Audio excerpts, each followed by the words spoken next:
Vote মিটতেই এখন সবার নজর স্ট্রং রুমের দিকে। উত্তর কলকাতার অত্যন্ত গুরুত্বপূর্ণ ডিসিআরসি কেন্দ্র তথা স্ট্রং রুম হলো নেতাজি ইন্ডোর স্টেডিয়াম। তবে এই স্ট্রং রুমকে কেন্দ্র করে গত কয়েকদিন থেকে একটি ভুয়ো খবর সোশ্যাল মিডিয়ায় ঘুরে বেড়াচ্ছিল।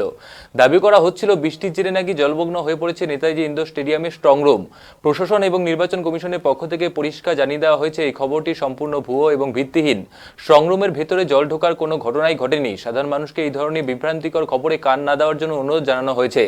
গতকাল ভোট শেষ হওয়ার পর থেকেই নেতাজি ইন্ডোর স্টেডিয়ামে নিরাপত্তার বহর কয়েকগুণ বাড়িয়ে দেওয়া হয়েছে। গণতান্ত্রিক প্রক্রিয়ার শেষ ধাপ অর্থাৎ গণনার দিন পর্যন্ত ইভিএম মেশিনগুলোকে সুরক্ষিত রাখতে নির্দেশ দেওয়া হয়েছে এবং ব্যবস্থা নেওয়া হয়েছে নজিরবিহীন।